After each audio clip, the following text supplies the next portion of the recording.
కాదేది కవితకు అనర్హమనేది ఒకప్పటి మాట. కానీ నేటి పరిస్థితులను చూస్తే కాదేది కబ్జాకు అనర్హం అనాల్సిందే.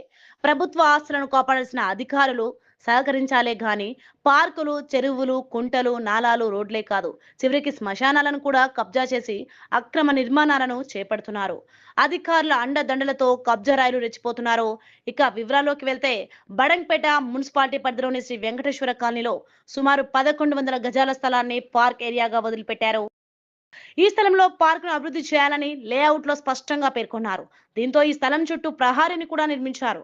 ఇదిలా ఉండగా ఇటీవల ఈ స్థలానికి సంబంధించి తమ ఫ్లాట్ అంటూ కొంతమంది వ్యక్తులు కొన్ని పత్రాలను తీసుకొచ్చి ఆక్రమణకు యత్నించారు. ఆక్రమణదారులు సీసీ కెమెరాలు ఆఫ్ చేసి పార్క్ లోని సామాగ్రిని ధ్వంసం చేసి కంటైనర్ ను తెచ్చి పార్క్ లో పెట్టారు. కాలనీవాసులు మీర్పేట్ పోలీస్ స్టేషన్ లో ఫిర్యాదు చేయగా పోలీసులు కేసు నమోదు చేసి విచారణ చేపట్టారు. మున్సిపల్ అధికారులు మాత్రం ఆక్రమణదారులపై ఇప్పటి వరకు ఎలాంటి చర్యలు చేపట్టలేదు. వారిని ఇలాగే వదిలేస్తే కాలనీలోని మిగతా పార్కులను కూడా కబ్జా చేసే అవకాశం ఉందని కాలనీ వాసులు అంతా ఏకమై ధర్నాకు దిగారు. ఇప్పటికైనా ఉన్నతాధికారులు తక్షణమే స్పందించి కబ్జాదారుల నుంచి పార్కును కాపాడాలని కోరారు. లేని పక్షంలో మున్సిపల్ కార్యాలయాన్ని ముట్టడిస్తామని కాలనీ వాసులు హెచ్చరించారు. ఈ కార్యక్రమంలో కాలనీ అధ్యక్షులు జంగయ్య, ఉపాధ్యక్షుడు శ్రీనివాస్, సెక్రటరీ రామునాయక్, ట్రెజరర్ బాబు, దర్శన్ రెడ్డి, జనార్దన్ రెడ్డి, గౌరవాధ్యక్షులు సంజీవరెడ్డి, బ్రహ్మం గౌడ్, లక్ష్మీ నరసింహారెడ్డి, శ్రీకాంత్ రెడ్డి, చంద్రభూపాల్ రెడ్డి, రంగారెడ్డి, కుమార్, రాజు తదితరులు పాల్గొన్నారు. మా వెంచర్ ఏర్పడి 1982లో ఏర్పడింది. మా వెంచర్ లో 3 పార్కులు కలవు. 3 పార్కులు అంటే ఇక్కడ ఒకటి, అక్కడ మెయిన్ రోడ్ పెద్ద పార్క్ ఉంది. ఆ పెద్ద పార్కును మాకు అది సుమారుగా 1100 యార్డ్స్ ఉంటది. ఆ పార్క్ ఫెన్సింగ్ ఏర్పరచమని 2019 లో బడంగ్పేట్ మున్సిపల్ కమిషనర్ అయిన కృష్ణమోహన్ రెడ్డి గారిని కలవడం జరిగింది.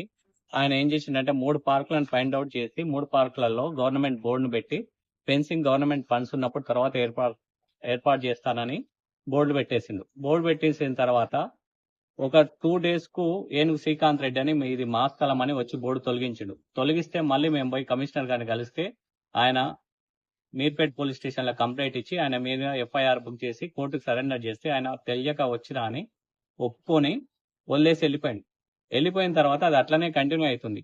అయితే లాస్ట్ ఇయర్ మేము అంటే 6 months బిఫోర్ ఏప్రిల్లో బడంగ్పేట్ మేయర్ గారిని కలవడం జరిగింది. దీనికి ఫెన్సింగ్ ఏర్పాటు చేయండి. ఆయన మా అందరినీ రిప్రజెంటేషన్ తీసుకొని ఆలోచించి ఫెన్సింగ్ ఏర్పాటు చేసిండు. ఫెన్సింగ్ ఏర్పాటు చేయగానే ఏనుగు శ్రీకాంత్ రెడ్డి వాళ్ళ తమ్ముడు సురేందర్ రెడ్డి వచ్చి ఫెన్సింగ్ తొలగించిపోయిండు. అంటే ఆయన ఏం చేసిండంటే వాళ్ళకి ఇక్కడ స్టిల్ పక్కకు సేమ్ సర్వే నెంబర్ లో 7 acres అగ్రికల్చర్ ల్యాండ్ ఉంటది. ఆ అగ్రికల్చర్ ల్యాండ్ నుంచి 7 గుంటలు గిఫ్ట్ డీడీ తండ్రి నుంచి కొడుకు పేరు మీద వేయించుకొని ఈ బౌండరీస్ పెట్టుకొని చేయించుకొని ఇది పార్క్ స్థలం మాదే అని వచ్చి పీకేసిండు. అంటే దాన్ని తొలగించాడు. కిరాయి గుండాలను అదర్స్ తీసుకొని వచ్చి తొలగించాడు. తొలగిస్తే మేము మళ్ళీ పోయి బడంగ్పేట మున్సిపల్ కమిషనర్ గారిని కలిస్తే ఆయన ఏం చేసిండంటే ఎఫ్ఐఆర్ బుక్ చేయమని మళ్ళీ పోలీసు వాళ్ళకి కంప్లైంట్ ఇవ్వడం జరిగింది. పోలీసు వాళ్ళు ఎఫ్ఐఆర్ బుక్ చేసిరు కానీ ఇంతవరకు కోర్టులో ఛార్జ్ షీట్ సబ్మిట్ చేయలేదు. ఎందుకు పెండింగ్ పెట్టారో వాళ్ళకే వెళ్ళాలి, వీళ్ళకే ఇవ్వాలి.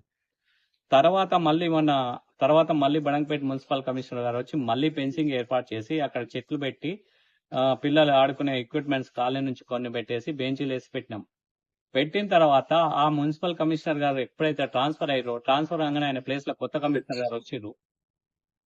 ఆయన వెళ్ళిపోగానే మళ్ళీ వచ్చి వీళ్ళు ఏం చేశారంటే నైట్ డే టైమ్ లో ఇది కొట్టేటప్పుడు బోర్డు పెట్టారు.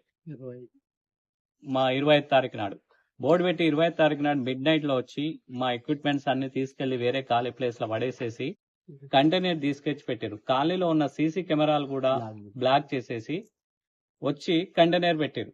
పెట్టిన తర్వాత మళ్ళీ మార్నింగ్ వెళ్ళి కమిషనర్ గారిని కలిస్తే కమిషనర్ గారు ఏం చేశారంటే ఇది వాళ్ళ పబ్లిక్ ప్రాపర్టీ, దీనికి గేట్ పెట్టి వాళ్ళ కంటైనర్ పెట్టడమే కాకుండా గేటుకి లాకేసుకుని పోయారు.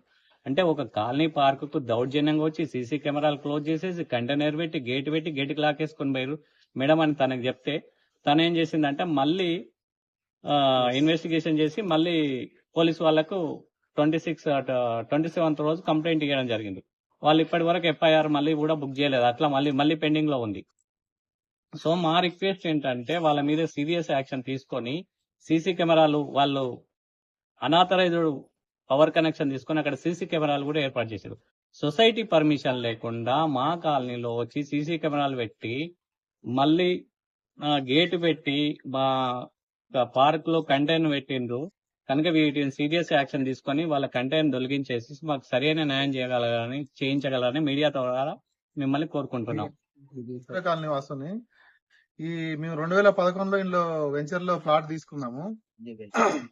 అన్ని సువిధాలు ఉన్నాయి, అంటే అన్ని ఫెసిలిటీస్ ఉన్నాయి, పార్కులు ఉన్నాయి అని చెప్పి మాకు వెంచర్ లో మేము ప్లాట్ తీసుకోవడం జరిగింది. అలాంటిది మాకు మా పిల్లలకి భవిష్యత్తు లేకుండా రేపటి రోజున ఏమైతే తెలియదు. మా పార్కు కబ్జాకు గురైంది. దీనికోసం మేము 3 సంవత్సరాల నుంచి కొట్టాడుతున్నాము. మున్సిపల్ కమిషనర్ దగ్గర పోవడం జరిగింది, పోలీస్ స్టేషన్ల దగ్గర పోవడం జరిగింది, అందరి దగ్గర పోవడం జరిగింది. అయినా కూడా అధికారులతో ఏం కావట్లేదు, ఏం చర్యలు తీసుకోలేదు. మా పార్కు కబ్జా అయింది. దీన్ని కాపాడాలని మేము కోరుకుంటున్నాం కాలనీ వాసులుగా.